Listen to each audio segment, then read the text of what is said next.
Vamos conversar um pouco sobre o coração, porque o coração, em termos embrionários, ele é algo surpreendente. E eu gostaria de mostrar isso para todos vocês, até mesmo por ser embriologista, né? E tá ali, ó. Em termos biológicos, o coração é descrito como a massa muscular de mais ou menos 300 gramas, que serve para bombear o sangue e manter a circulação sanguínea enquanto vivemos. Não passa para muitos de uma peça desprovida de inteligência e de emoção, que pode ser trocada quando apresenta problemas. Sua eficiência é algo espantoso, pois funciona sem parar, em média, 70 anos, batendo 100 mil vezes por dia, 40 milhões ao ano, num total de aproximadamente 3 bilhões de pulsações, bombeando 7 litros de sangue por minuto, mais de 400 litros por hora, por meio de um sistema vascular de 96 mil quilômetros. É quanto temos de vasos percorrendo o nosso corpo. Para que tenha uma ideia disso, mais de 2 vezes a circunferência da Terra. Então, já dá para vocês perceberem que estamos realmente de algo fantástico. Mas o mais fantástico ainda é isso que está aí. É interessante ressaltar que o coração começa a pulsar no feto antes do cérebro se formar. O cérebro pensante desenvolve-se mais tarde, depois do tronco cerebral e dos centros emocionais, a amígdala e o hipocampo. Portanto, há no embrião um cérebro emocional bem antes de haver um cérebro racional, assim como há batimentos cardíacos antes dos dois. Para entendermos isso mais detalhadamente, vamos voltar para o primeiro mês do nosso desenvolvimento. Pouco depois da fecundação, a grande atividade provocada no óvulo pela sua fertilização pelo espermatozoide dá lugar à primeira divisão do ovo, da qual resultam 2 células. Estas continuam a se dividir. No 4º dia de desenvolvimento, temos 16 células. Dizemos que está formada a mórula, que se apresenta como uma bola maciça, formada por células arredondadas e semelhantes entre si. Dentro dessa bola maciça, forma-se uma pequena cavidade. Na parede que rodeia essa cavidade, a célula se dispõe em 2 grupos. Uma camada superficial, chamada trofoblasto, que a irá nutrir, e uma massa celular interna. O trofoblasto irá fazer parte da placenta. A massa celular interna é o embrião propriamente dito, aqui chamado embrioblasto ou disco embrionário. Este se distribui em 3 camadas. A mais externa chama-se ectoderma, a mais interna endoderma e a intermediária entre as duas. Bom, fazendo uma pequena recapitulação de tudo, o que temos a dizer é o seguinte: no 3º mês de vida intrauterina, lá no ovário, aqui está o ovário, a mulher desenvolve aquilo que nós chamamos de folículos. No interior do folículo, a mulher tem um óvulo dentro dele. Então a mulher já nasce com os folículos. Quando a mulher nasce, em cada ovário, tem cerca de 400 mil folículos. Isto significa, teoricamente, que cada uma de vocês, mulheres, pode ter 400 mil filhos.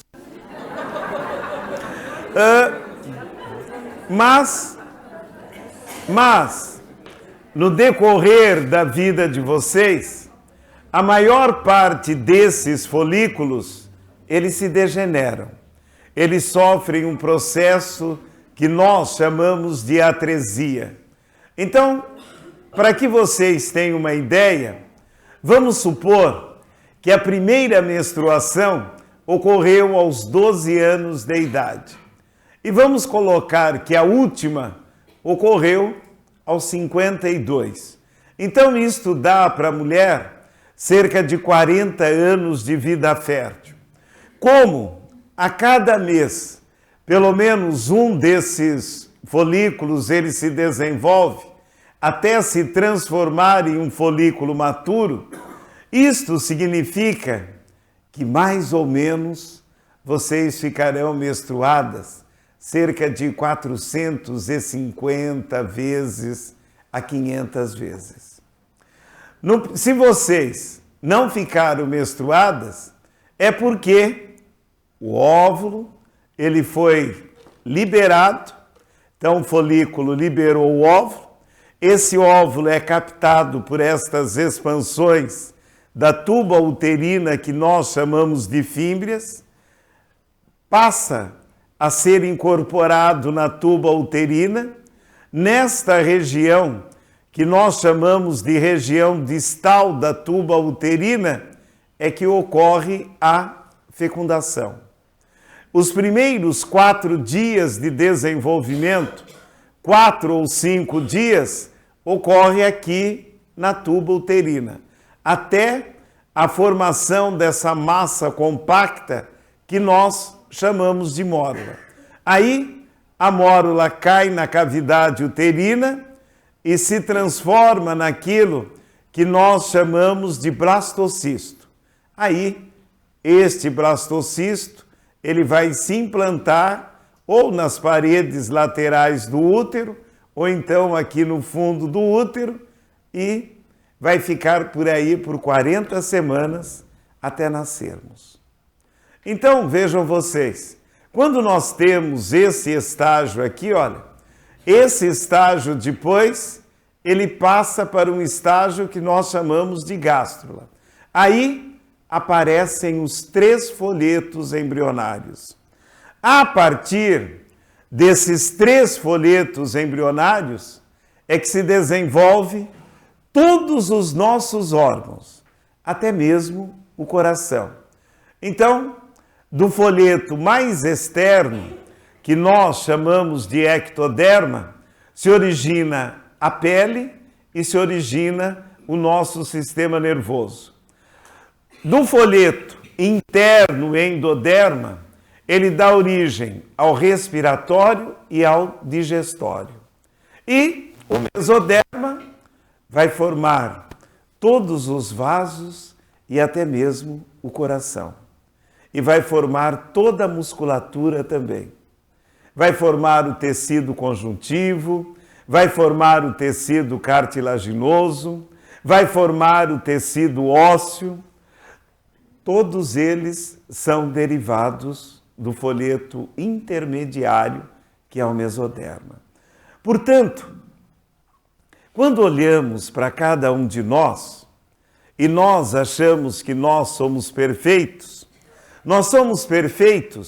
porque a migração de células ela é perfeita. Vejam vocês, eu pego uma célula do ectoderma, a mesma célula do ectoderma, ela tanto pode formar o neurônio, como pode formar uma célula da pele. Aí é que André Luiz diz que todo este preparo de formação está no nosso próprio corpo perispiritual. É ele que forma tudo. Então, quando olhamos para cada um de nós e achamos que nós somos perfeitos, eu diria ainda mais. Nós somos perfeitos porque todo este processo que nós chamamos de formação dos 3 folhetos embrionários, ele foi perfeito também. Porque 92% das crianças que nascem mal formadas, elas têm problemas exatamente aqui, ó. As coisas, em termos perispirituais, estão desorganizadas. Então, o que eu quero dizer com tudo isso? Puxa vida, o Ney disse algo fantástico. Aquilo que nós fazemos aos outros, ou aquilo que nós fazemos a nós mesmos, ele tem repercussão no nosso corpo físico. Quando morremos, essa repercussão vai para onde? Para o corpo perispiritual, que às vezes vai ficar lá até a próxima reencarnação para que os problemas possam advir. Então, às vezes o indivíduo, ele tem um problema de hipertensão, ele já tomou todos os beta-bloqueadores da vida que o Ney conhece. E, no entanto, não tem efeito. Então, isto significa que a lesão dele está no próprio corpo perispiritual. É algo, como eu disse, da sua própria alma. Bom, continuando. Por volta de 16 dias, surgem a partir do mesoderma as células sanguíneas primitivas, que se aglutinam, formando as ilhotas de sangue. Por volta de 18 dias, as células centrais se libertam das ilhotas e começam a movimentar-se, vagarosamente, por delgados vasos sanguíneos. Olha que coisa fantástica está aqui, ó. Como é que elas sabem que ela tem que se movimentar? Da onde vem a energia para que isto aconteça? Da nossa própria alma, do nosso próprio corpo perispiritual. Porque uma das coisas mais fantásticas é que estas células, através de pesquisas que eu realizei, elas não têm a moeda energética. As nossas células não usam a energia dos alimentos. As nossas células têm um composto energético chamado ATP. No entanto, quando eu vou procurar ATP dentro delas, não tem.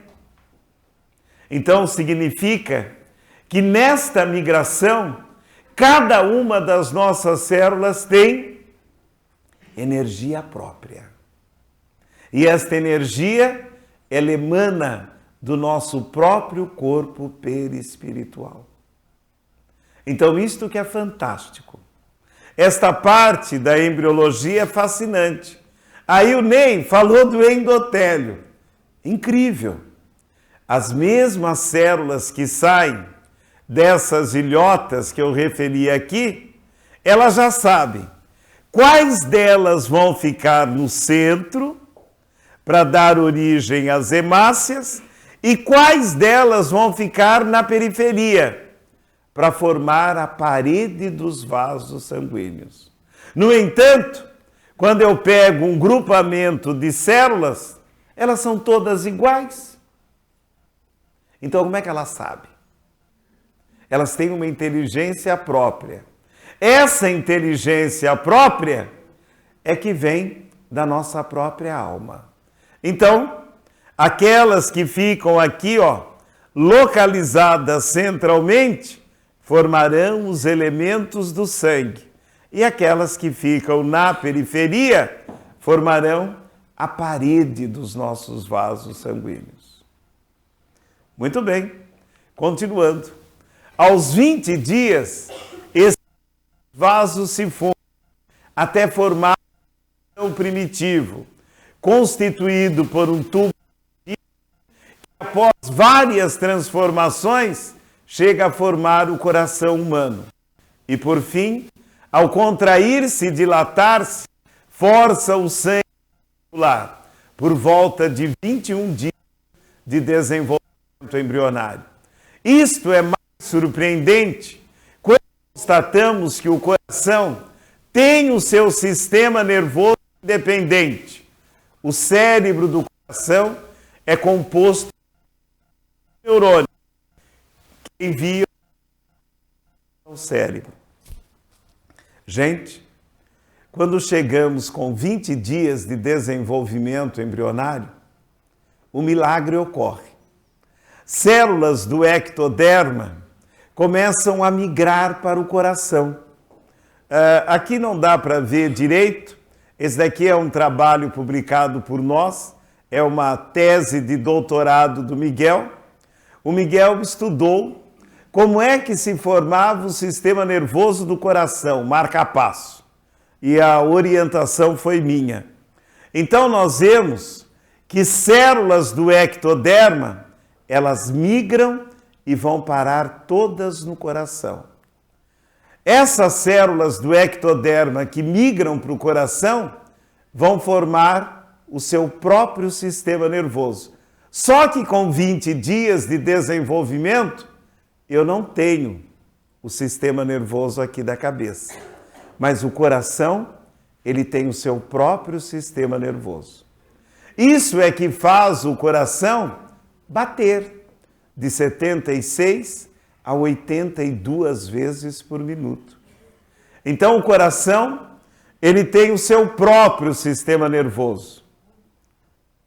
Bom, e aqui, só para que vocês tenham uma ideia, esse trabalho também é da tese do Miguel. Aqui nós temos o coração aos 20 dias de vida. Lindo, né? Maravilhoso. Então, vejam vocês, existe, portanto, entre o coração e o cérebro, um sistema bilateral de comunicação. Os sinais enviados pelo coração afetam muitas áreas e funções da amígdala, do tálamo e do córtex. A amígdala, o que ela faz? A amígdala é a região do nosso cérebro em que nós guardamos todas as nossas emoções. Tudo aquilo que foi importante para nós, até mesmo na vida intrauterina, tudo aquilo fica guardado na amígdala. É o centro emocional de cada um de nós. Diz André Luiz muito sabiamente que quando morremos, a principal área cerebral do nosso corpo perispiritual é a amígdala. Porque ela guarda também tudo aquilo que fazemos aos outros. Tudo aquilo que foi importante para nós. Está lá tudo armazenado. Até mesmo os desatinos que cometemos. Ninguém, é por isso que André Luiz diz que ninguém foge daquilo que faz dentro da vida. Lá está o registro de tudo. O tálamo, já falaram dele. Né? Então, Ney fez referência ao tálamo e o filósofo também fez referência ao tálamo. Porque o tálamo, ele representa para nós o local onde guardamos todas as nossas emoções, mas aquelas mais grotescas. É a região do nosso cérebro mais primitivo. É a região onde nós guardamos todas as nossas sensações físicas, ligadas ao corpo. Tudo fica registrado no tálamo. E é a região também que exerce um controle rigoroso sobre o que comemos, o que bebemos. Tudo que nos dá prazer está ligado ao tálamo.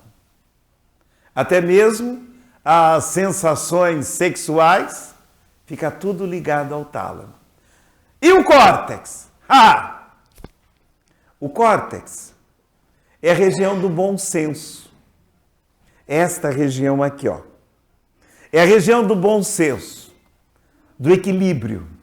É o filtro.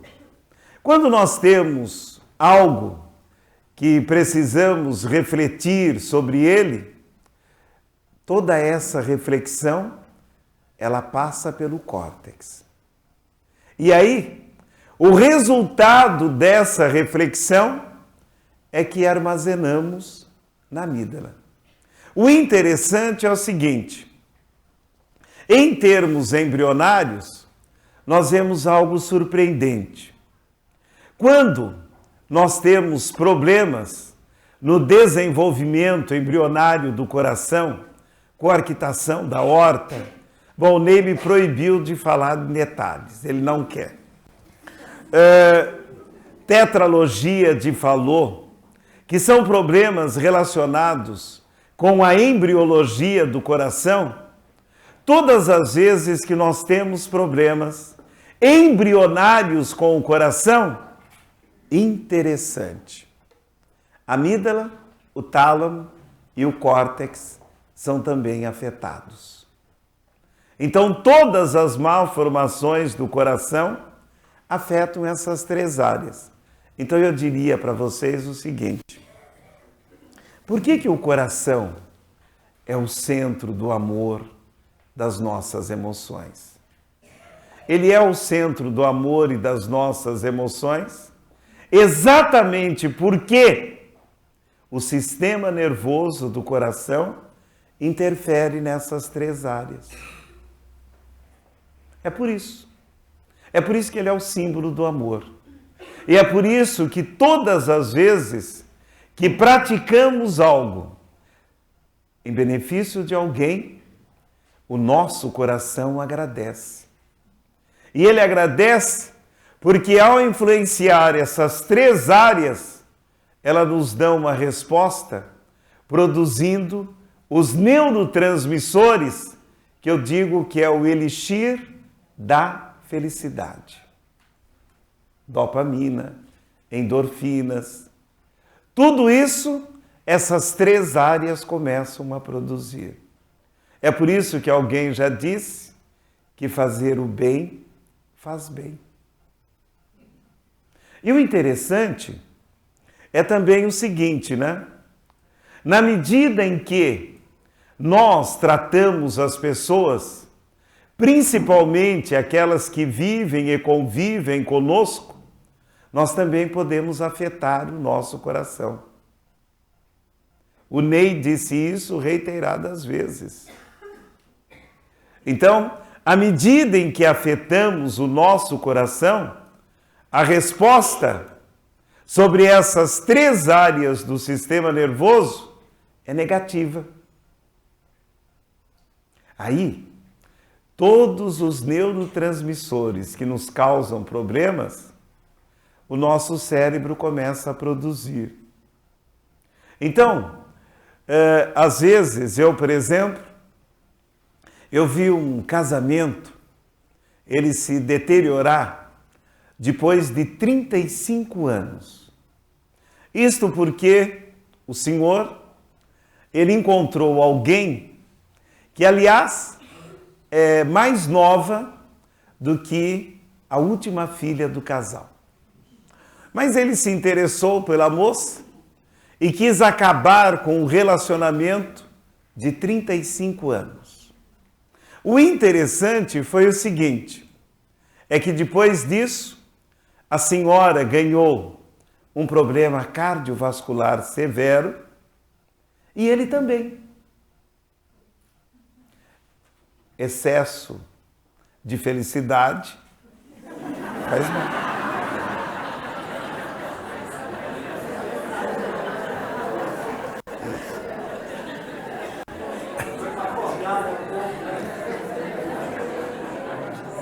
Ó, só isso daqui que eu quero dizer para vocês. a amígdala, o córtex e o tálamo funcionam, tá? Como eu disse para vocês, em estreita ligação entre si. Quando chegam novas informações, a amígdala avalia o significado emocional. Procura fazer associações. Compara com o que é conhecido na memória emocional com os novos elementos que chegam ao cérebro. E comunica-se com o córtex para determinar quais ações são apropriadas para aquele momento. E o tálamo programa cada uma dessas ações. Assim, podemos concluir que o coração não obedece automaticamente o que o cérebro decide, mas responde com uma lógica distinta. Portanto, o coração não apenas produz pulsações mecânicas, mas tem uma linguagem inteligente que influencia o modo como percebemos o mundo e reagimos a ele. O coração é mais que uma bomba, é também o centro das emoções, é a parte do nosso corpo com a qual identificamos nossos sentimentos. Assim, falarmos das pessoas como dotadas de um bom coração ou de um coração duro como pedra na dor, nosso coração se parte. Diante do medo, da hesitação, ele falha. Falha também quando sofremos perdas, humilhações e irritações de toda ordem. Falha também como não nos aceitamos como pessoas capazes de se superarem. A falha se traduz no coração como uma desagradável sensação de desconforto no lado esquerdo do peito, palpitações e às vezes dificuldade para respirar. Nos momentos de estresse físico e emocional, o nosso coração se manifesta com dores, angina. Portanto, eu tenho algo a dizer para vocês, só para concluir, que às vezes é difícil superarmos as crises emocionais. Passamos por determinadas crises emocionais que às vezes o instante de superação fica difícil. Aí é que precisamos ter realmente uma capacidade de acreditar que o dia de amanhã será melhor. Isso eu chamo de resiliência. É um termo da física. Uma régua, por exemplo, eu posso dobrar e ela volta depois ao seu normal. Uma régua de plástico. E esse termo da física, ele serve para todos nós. Eu acho que problemas todos nós temos. Desencantos todos nós temos. Faz parte da nossa vida. Isto sem contar que faz parte também da nossa vida a todos aqueles a quem prejudicamos no passado e que ainda se encontram no plano espiritual. Emmanuel diz que para encarnar aqui nós temos mais de 20 bilhões. Então, para cada um de nós, dá pelo menos 3 que estão aí do nosso lado. E é preciso vencer tudo isso. Aí temos uma linguagem entre coração e cérebro. Todos os seres humanos têm de aprender a lidar com isso. Devemos aprender a decifrar as mensagens que o nosso cérebro recebe do coração. Sem a influência orientadora do coração, somos presas fáceis de emoções reativas, como a raiva, o medo, a culpa. É a falta de administração emocional que produz a incivilidade nos lares, nas ruas, no ambiente de trabalho, bem como a falta de solidariedade nas nossas relações com os outros. Isto sem falarmos das doenças e envelhecimento precoce. Não se trata de eliminar o uso do cérebro, mas de agregar os sinais do coração, tomando um parceiro. Sabemos hoje que os estados emocionais, como frustração, raiva, tensão, amor, carinho, compaixão e admiração, interferem nos batimentos cardíacos e podem ser percebidos pelas análises do eletroencefalograma. O estresse causado por diversos eventos em nossa vida é o grande perturbador do nosso ritmo cardíaco e empecilho para uma comunicação eficiente entre o coração e o cérebro. A forma como lidamos com o estresse é determinante para a nossa saúde física, mental e emocional. Nessas situações de estresse, dobra o número de estímulos que o coração envia ao cérebro, afetando as regiões da amígdala, do córtex e do tálamo. Por tudo isso, devemos entender que a felicidade não é vivida individualmente, mas sim pelos circunstantes de uma mesma vida. E só seremos felizes se tratarmos os que vivem conosco com carinho, afeto, atenção, enfim, com amor. Assim, garantiremos o equilíbrio perfeito entre o coração e cérebro, pois também recebemos tudo isso de volta e o nosso coração ficará também em equilíbrio perfeito. Pois o amor é a alavanca que nos sustenta e garante o equilíbrio entre o cérebro e o coração e vice-versa. Portanto, eu acho que todo o processo de autoeducação, de autossuperação moral e espiritual, começa nos alicerces invisíveis da luta em casa. É exatamente dentro do lar onde colocamos o nosso coração a toda a prova. Por conta disso, não desprezem todas as oportunidades que vocês tiverem de ser um parceiro solidário, de ter companheirismo com todos aqueles que convivem com vocês. Nós nunca sabemos o que representamos para estas pessoas no passado. E também não sabemos o que eles nos representaram. Só sabemos que nesta encarnação eles estão junto conosco para pôr o nosso coração à prova. Um grande beijo para vocês.